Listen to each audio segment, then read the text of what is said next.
4 বিভাগে 2 দিন 80 কিলোমিটার বেগে কালবৈশাখীর সতর্কতা। ঐতিহ্যের খাল পুনর্খননে আসছেন প্রধানমন্ত্রী, উৎসব আমেজ শার্শাসহ পুরো যশোরে।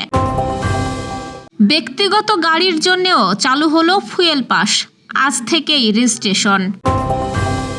যশোরে প্রধানমন্ত্রীর সফর ঘিরে নিশ্ছিদ্র নিরাপত্তার প্রস্তুতি। হাম ও হামের উপসর্গ নিয়ে 8 শিশুর মৃত্যু। শ্রীলঙ্কায় নতুন নিয়ম, আইসিসি র্যাঙ্কিংয়ে পিছিয়ে থাকা দলের কাছে হারলে দিতে হবে জরিমানা। অবিবাহিতদের প্রেমের আগ্রহ বাড়াতে টাকা দিচ্ছে জাপান সরকার। দর্শক, শুনছিলেন সন্ধ্যার খবরের প্রধান শিরোনাম, এবার বিস্তারিত। তার আগে আমাদের ইউটিউব চ্যানেল সাবস্ক্রাইব করুন এবং সব খবর পেতে ফেসবুক পেজ ফলো করে রাখার পাশাপাশি ওয়েবসাইট ভিজিট করুন। দেশের 4টি বিভাগে আগামী 2 দিন 60 থেকে 80 কিলোমিটার বেগে কালবৈশাখীর সতর্কতা দিয়েছে আবহাওয়া অধিদপ্তর। আজ দুপুরে এমন সতর্কতা দেয় আবহাওয়া অফিস। আবহাওয়াবিদ ডক্টর ওমর ফারুক জানিয়েছেন, মঙ্গলবার দুপুর পর্যন্ত ঢাকা, রংপুর, ময়মনসিংহ ও সিলেট বিভাগের ওপর দিয়ে বিচ্ছিন্নভাবে 60 থেকে 80 কিলোমিটার বেগে কালবৈশাখী ঝড় বয়ে যেতে পারে। এ সময় বজ্রপাত ও শিলাবৃষ্টি হতে পারে। 50 বছর আগে 1976 সালে জিয়াউর রহমানের হাত ধরে যশোরের শার্শার উলসিতে শুরু হয়েছিল এক ঐতিহাসিক খাল খনন কর্মসূচি। স্বেচ্ছাশ্রমের মাধ্যমে হাজারো মানুষের অংশগ্রহণে নির্মিত সেই উলসি যদুনাথপুর খাল বদলে দিয়েছিল পুরো এলাকার অর্থনীতি ও কৃষি ব্যবস্থা। বেতনা নদীর দীর্ঘ 16 কিলোমিটারের পথ কমে আসে মাত্র কয়েক কিলোমিটারে। জলাবদ্ধতা দূর হয়, হাজার হাজার একর জমি চাষের আওতায় আসে। খাদ্যে স্বয়ংসম্পন্ন হয়ে ওঠে অঞ্চলটি। উলসি তখন হয়ে ওঠে গণ অংশগ্রহণ ও স্বনির্ভরতার এক অনন্য প্রতীক।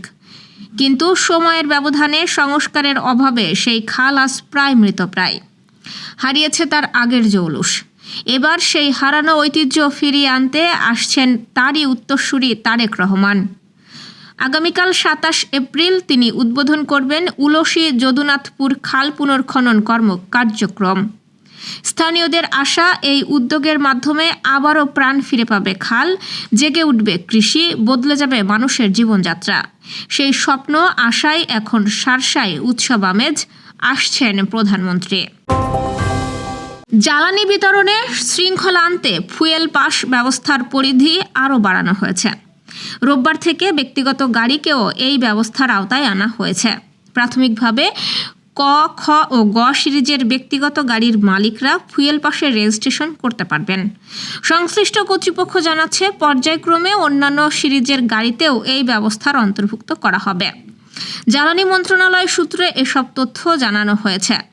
এর আগে মোটরসাইকেলের ক্ষেত্রে চালু থাকা এই পদ্ধতি শিগগিরই ঢাকার সব ফিলিং স্টেশনে ব্যক্তিগত গাড়ির জন্য প্রযোজ্য হবে। গাড়ির মালিকদের দ্রুত ফুয়েল পাস অ্যাপ ডাউনলোড করে বা ওয়েবসাইটের মাধ্যমে নিবন্ধন সম্পন্ন করার জন্য অনুরোধ জানিয়েছে মন্ত্রণালয়। প্রধানমন্ত্রী তারেক রহমানের যশোর সফরকে কেন্দ্র করে ব্যাপক নিরাপত্তা ব্যবস্থা গ্রহণ করা হয়েছে। প্রধানমন্ত্রীর সফরকে কেন্দ্র করে নিশ্ছিদ্র নিরাপত্তা বলয় নিশ্চিত করতে কাজ করছে প্রশাসন সহ আইন শৃঙ্খলা রক্ষাকারী বাহিনীর বিভিন্ন উইং। শেষ মুহূর্তের প্রস্তুতির অংশ হিসেবে আজ জনসভাস্থল যশোরের ঈদগাহ ময়দানে ডগ স্কোয়াড দিয়ে তল্লাশি চালানো হয়। বিশেষ নিরাপত্তা নেওয়া হয়েছে অন্যান্য স্থানেও। এছাড়াও আগে থেকে শহরের সব সিসি ক্যামেরা সচল রাখা, অবৈধ যানবাহন ও অবৈধ অস্ত্রবিরোধী অভিযান জোরদার করা এবং সীমান্ত এলাকায় চোরাচালান রোধে নজরদারি বৃদ্ধি করা হয়। সব মিলে চারপাশে শ্বাসসাজ রব। গত 24 ঘন্টায় হামে 1 শিশুর মৃত্যু হয়েছে। এছাড়াও হামের উপসর্গ নিয়ে অন্তত 7 শিশুর মৃত্যু হয়েছে। আজ স্বাস্থ্য অধিদপ্তরের পক্ষ থেকে এক সংবাদ বিজ্ঞপ্তিতে এই তথ্য জানানো হয়। স্বাস্থ্য অধিদপ্তরের বিজ্ঞপ্তিতে বলা হয়, গত 15 মার্চ থেকে আজ 26 এপ্রিল পর্যন্ত মোট নিশ্চিত হামে মৃত্যুর সংখ্যা 43। আর এ পর্যন্ত হামের উপসর্গ নিয়ে মৃত্যুর সংখ্যা 216। গত 24 ঘন্টায় হাম ও উপসর্গ নিয়ে হাসপাতালে নতুন ভর্তি হয়েছে 1564 শিশু। এ নিয়ে গত 15 মার্চ থেকে 26 এপ্রিল পর্যন্ত সারা দেশের নিশ্চিত হাম রোগীর সংখ্যা বেড়ে দাঁড়িয়েছে 4603 জন। আর সন্দেহজনক হাম রোগীর সংখ্যা দাঁড়িয়েছে 32,028। এছাড়া গত 15ই মার্চ থেকে এ পর্যন্ত হাম সন্দেহে বিভিন্ন হাসপাতালে ভর্তি হয়েছেন 21,434 জন, আর হাসপাতাল হতে ছাড় পাওয়া রোগীর সংখ্যা 17,955 জন। সম্প্রতি শ্রীলঙ্কা সরকারের হস্তক্ষেপে দেশটির ক্রিকেট বোর্ডের প্রশাসনে আমূল পরিবর্তন এসেছে। বোর্ড প্রশাসনের পরিবর্তনের সঙ্গে বড় ধরনের পরিবর্তন ঘটতে যাচ্ছে ক্রিকেটারদের চুক্তিতেও। এখন থেকে বাংলাদেশের মতো আইসিসি র্যাঙ্কিংয়ে পিছিয়ে থাকা দলগুলোর বিপক্ষে জিতলে বোনাস পাবেন না দেশটির ক্রিকেটাররা। কিন্তু কোনো কারণে যদি এসব দলের বিপক্ষে সিরিজ হেরে বসে, তবে ক্রিকেটারদেরকে দিতে হবে জরিমানা। আগামী 2 সপ্তাহের মধ্যেই চুক্তির এমন পরিবর্তিত ধারাগুলো ক্রিকেটারদের সামনে উপস্থাপন করা হবে। লঙ্কান সংবাদ মাধ্যম দ্য সানডে টাইমস এক প্রতিবেদনে বিষয়টি জানিয়েছে। ওই প্রতিবেদন অনুসারে এতদিন আইসিসি র্যাঙ্কিংয়ে শীর্ষ 9 নম্বর পর্যন্ত থাকা দলগুলোর বিপক্ষে জিতলেই বোনাস পেতেন লঙ্কান ক্রিকেটাররা, কিন্তু এখন আর সেই নিয়ম বলবৎ রাখছে না এসএলসি। নতুন কাঠামো অনুসারে বোনাস পাওয়া যাবে শুধু র্যাঙ্কিংয়ে শীর্ষ 4-এ থাকা দলের বিপক্ষে জিততে পারলে। এখানেই শেষ নয়, শুধু ম্যাচ জিতলেই চলবে না, বোনাস মিলবে শুধু সিরিজ জয়ের ক্ষেত্রে। নতুন চুক্তি অনুসারে র্যাঙ্কিংয়ে প্রতিপক্ষের অবস্থান অনুসারে বোনাসের হারও পরিবর্তন হবে। টেস্টে অ্যাওয়ে সিরিজের ক্ষেত্রে র্যাঙ্কিং শীর্ষে থাকা দলের বিপক্ষে সিরিজ জিতলে পুরো দল মিলে $1,50,000 বোনাস পাবে। একইভাবে 2, 3 ও 4-এ থাকা দলের বিপক্ষে সিরিজ জিতলে ক্রিকেটাররা পাবেন যথাক্রমে $1,05,000, $75,000 ও $60,000। কিন্তু সিরিজ জয়টা যদি হয় ঘরের মাঠে, সেক্ষেত্রে বোনাসের হার কমে যাবে।